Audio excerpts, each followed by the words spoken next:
The question for tonight is the Supreme Court in crisis? No, but listen carefully.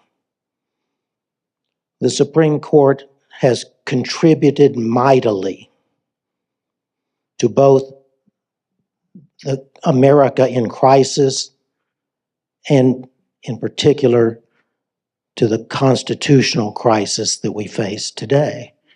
When I testified before Congress, the January 6th committee 2.5, 3 years ago, I said for the first time that anyone had said since the Civil War that we would have been in a constitutional crisis had the Vice President of the United States acceded to the demands of the President of the United States that he overturn the election, 2020 presidential election.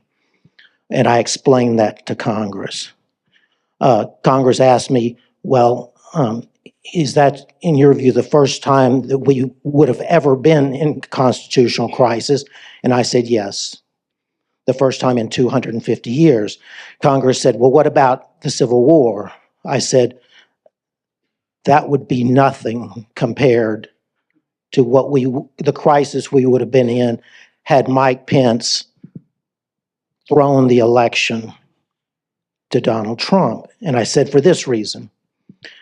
If Pence had overturned the election on January 6, 2021, there literally is no answer in the Constitution of the United States or the laws of the United States for what would come next.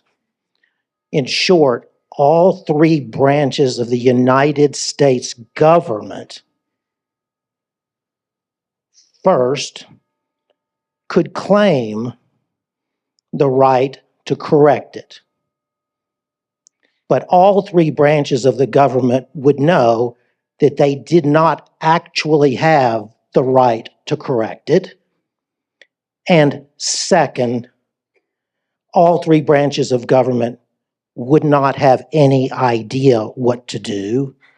And as a practical matter, all three branches would have been paralyzed.